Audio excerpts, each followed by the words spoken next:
Hi, I'm Megan, welcome to my channel, and in this video I'm going to share how to make a t-shirt quilt. I've never made a t-shirt quilt before, but when my sister-in-law asked me if I could take a bunch of her old Penn State t-shirts and make them into a quilt for her, of course I told her yes, I'll give it a go. I've watched a bunch of different tutorials. All roads lead to Rome. There's more than one way to do this, but I found one tutorial. It's actually a YouTube short that I really liked, and I'm going to try and make this t-shirt quilt very similarly to how this woman did it. I'll be sure to link that down in the description, but it's a quick tutorial by So Happy. The reason that I like that tutorial is because this person didn't use batting and fabric for their backing. They just used a fleece blanket for both. That's what I'm going to do. Seems pretty easy and straightforward. All of the shirts that I have are white, gray, and navy blue, so this will look nice with those t-shirts. So before I get started, let me show you all of the supplies that you'll need for this project. A pile of t-shirts,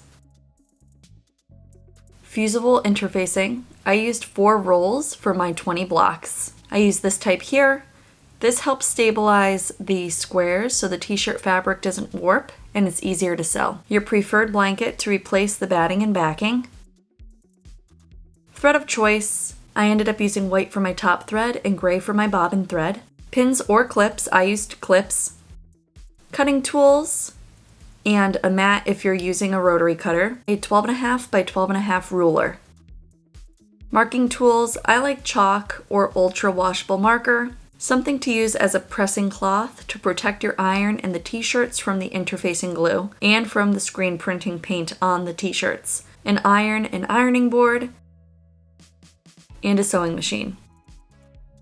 Some of these t-shirts have both a front and a back. I'm going to use the front and back on a bunch of these shirts. I want to show you how to cut the t-shirts open so you can cut the front and the back out separately. Take your scissors and cut the side seams up to the armpit and then down the underarm seams on both sides. It doesn't have to be neat or perfect. Then you can open up the t-shirt like this. Next, we're going to do a rough measurement.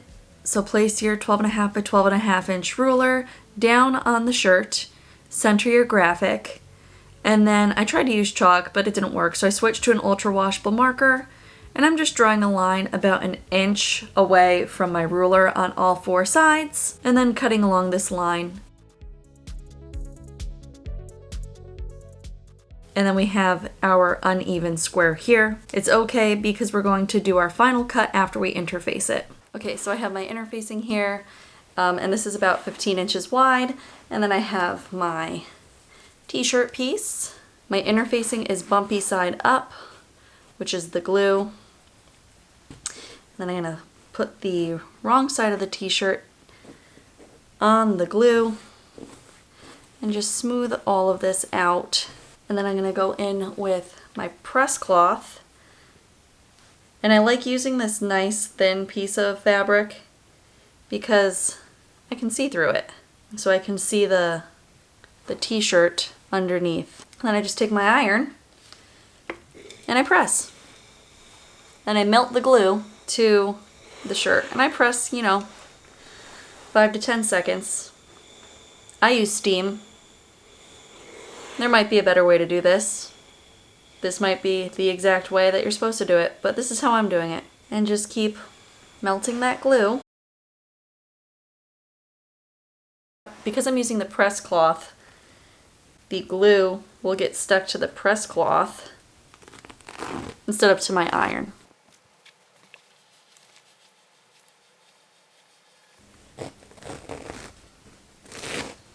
Let's see.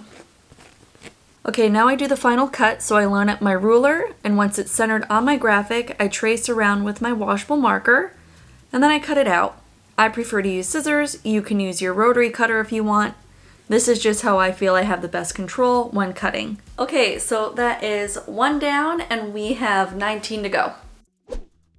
Okay, new day. I have all of my squares interfaced and cut, and now I'm going to go lay them out and decide on my final layout for all of these squares. And I'm just doing this on my floor in the living room because that's where I have the most space.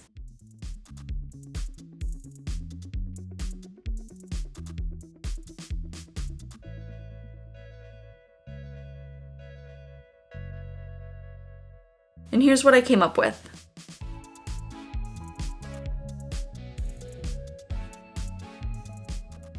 I stack each row into a pile from left to right, and then once each row is in a pile, I'm stacking each one of those piles from top to bottom.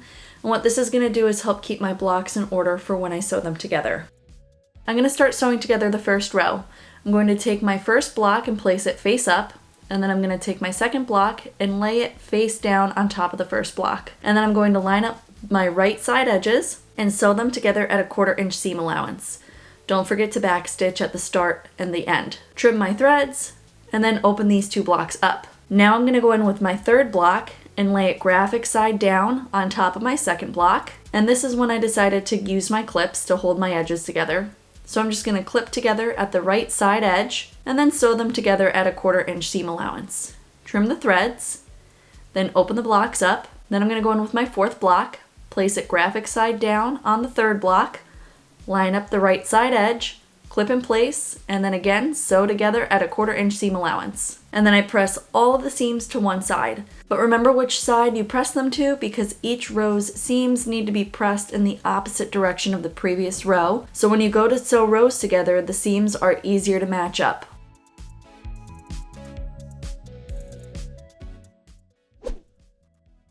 Okay, all 5 rows are sewn.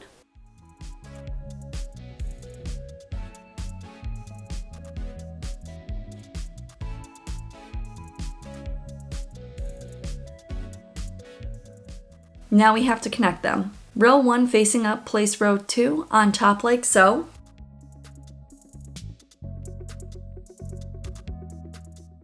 I'm using my clips again, first lining up the corner and then working across to the seam.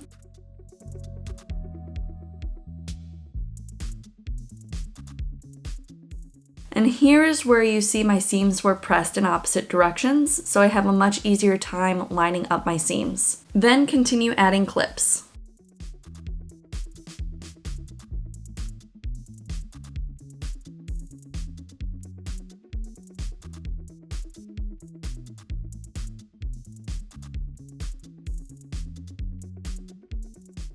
And when we're ready, we're just going to sew the rows together at a 1/4 inch seam allowance. And then we're going to repeat for the other rows until they are all joined.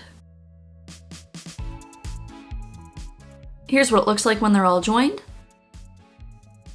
Okay, so it's all pieced together. This looks great. Super happy with how this is turning out. I don't know why I've never made a t-shirt quilt before. This is very enjoyable and a lot of fun to work on. But now I'm going to add the backing.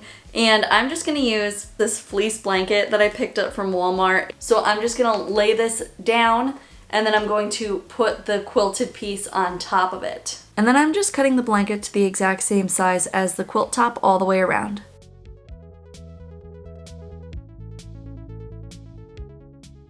So I should have flipped this. I should have flipped this so that the quilt top was facing down instead of up. So now I have to flip this over.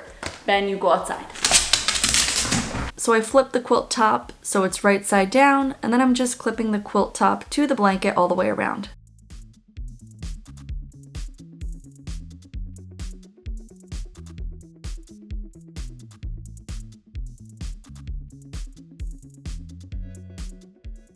Alright, so I'm going to sew all the way around the edge of this at a 1/4 inch seam allowance, but I'm going to leave an opening about 8 inches wide, somewhere around there.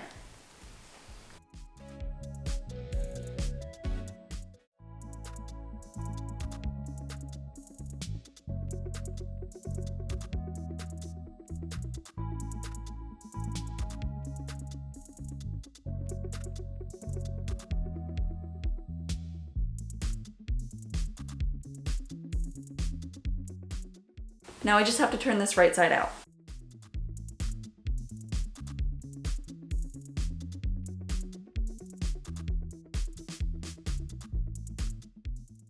Okay, there we go. I'm gonna take a crochet hook and kind of push the corners out, and then I'm gonna top stitch this hole closed when I go all the way around, and that's that. Closing the hole proved to be a bit of a challenge because the fleece had stretched when I was turning the quilt right side out, so I really took my time folding the edges under so they lay evenly, And then I used a bunch of clips to evenly distribute the fabric.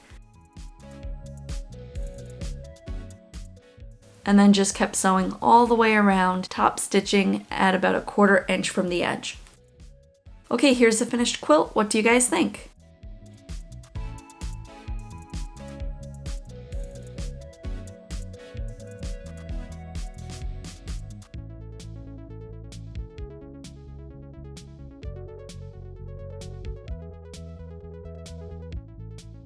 And the back, not much to see, but the fleece will be nice and snuggly.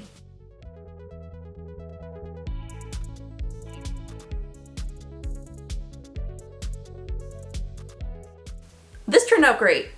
I really don't have any notes. Total time for me to make this quilt was between 5 and 6 hours, and I didn't keep as close of track as I could have, so that's just my rough estimate. And that's total time from the moment I started cutting up t-shirts until I finished sewing everything together. If I had have added a border to this project, actual batting, and then put on a backing to this project, it would have taken a lot longer. But because I used that blanket for my batting and my backing, and I did not put a border on this quilt, saved myself a lot of time. I am genuinely super proud with how well I did with matching the corners on these t-shirts. They line up beautifully.